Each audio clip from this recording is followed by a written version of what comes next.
Hey, this is the antisocial socialite back at it again. Thanks so much for tuning in. If you are new to the channel or you have not yet subscribed, what are you waiting for, darling? Hit that subscribe button, smash that notification bell, so when I get to running this mouth, baby, you are in the loop.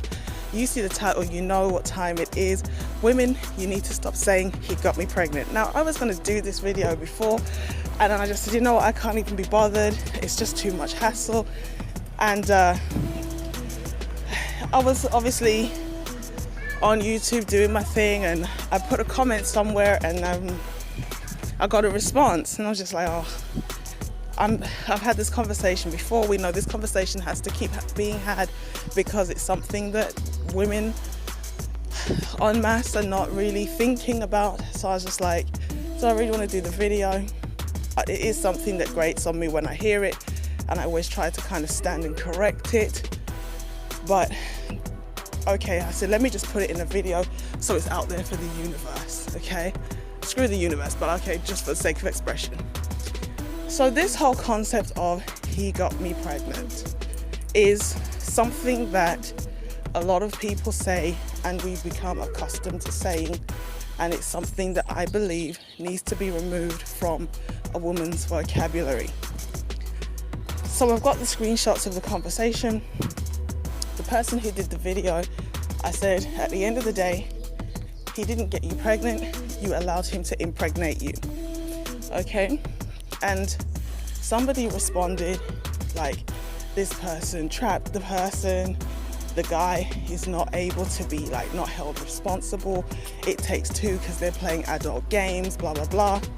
And they ended up with an adult consequence.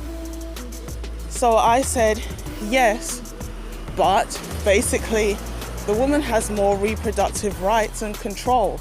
Therefore, she has to carry the bulk of the reproductive responsibility when a pregnancy that she didn't claim to plan for occurs. Okay, so the person now tries to flip it into something to do with male victimhood. And I'm just like, I want to be nice. So it's just like, don't try to twist this into somehow claiming that men are not able to be victimized. So the response to the comment is this. Number one, women have the ability to choose which babies are born and which men get made into fathers. Because once the semen leaves the man's body, he has no control over it. Okay, he could wear a condom and the person takes the condom and impregnates themselves. There are various ways that women find ways to acquire this genetic material in order to get their goal met, okay? They lie about being on birth control, you know, or they do all kinds of things. Tamper with the birth control in order to ensure that it doesn't work when they want a child.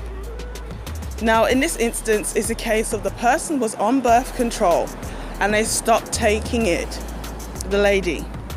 And then as a result of, you know, saying, well, I'm not going to be active anymore, so I don't need to bother with the birth control, something happens, you know, and where I come from, they say, old fire stick is easy to catch, okay?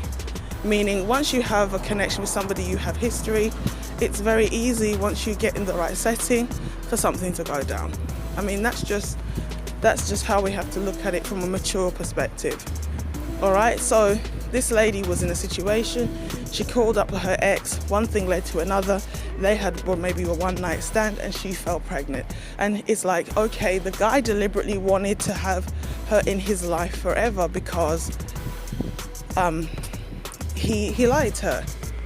He wanted her, maybe not enough to commit to her, like marry her, but he definitely wanted to be connected to her for life.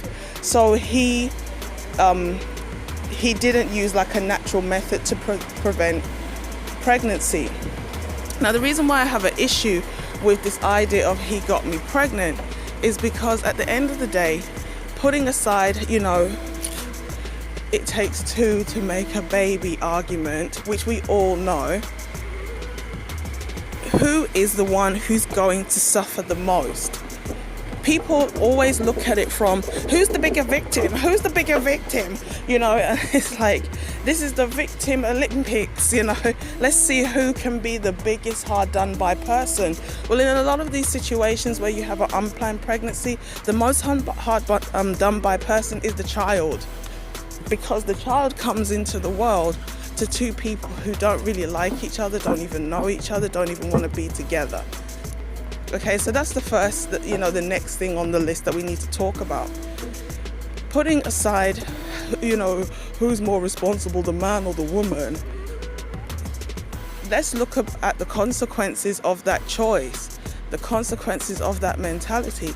If you are somebody who has a pregnancy, are you not going to be the one whose body is stretched out? Are you not the one whose, you know, chest is going to be all, you know, stretched and things?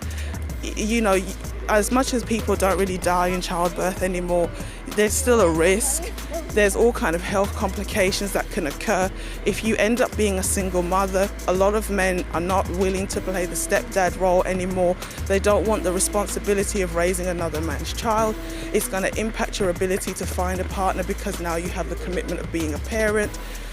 Obviously, financially, you're more likely to be in poverty, which is going to impact you and your child's development. And those are factors to think about if you just decide to keep the baby, like to carry the pregnancy to term. If you decide to not carry the pregnancy to term, then you've got to deal with the emotional baggage and the guilt of having a termination. So if you decide to then give the child away, now you've got to deal with the guilt of giving the child away. The child doesn't know their identity. They grow up with a whole heap of issues, wondering why my parents didn't want me. You end up spending your entire life wondering where this child is.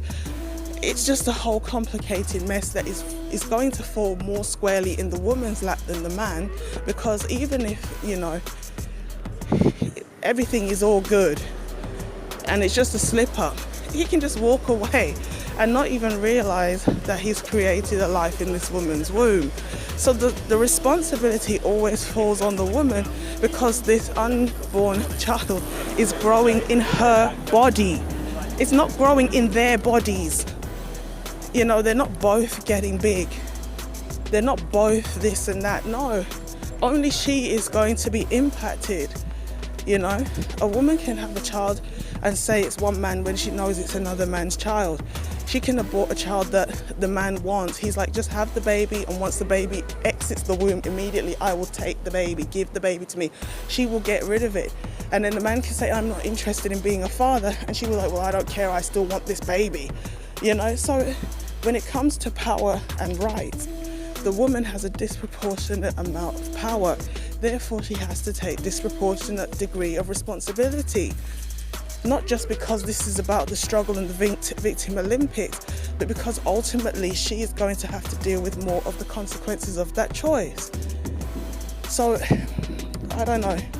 This is a phrase that just needs to be eradicated from our vocabulary so that people can actually just be accountable and understand that when it comes to such a decision, there are real consequences, and the one who gets affected the most is the one who's the most innocent, which is often the children. So let me know what you think in the comment section. Like, share and subscribe, and I'll catch you in the next one. Peace.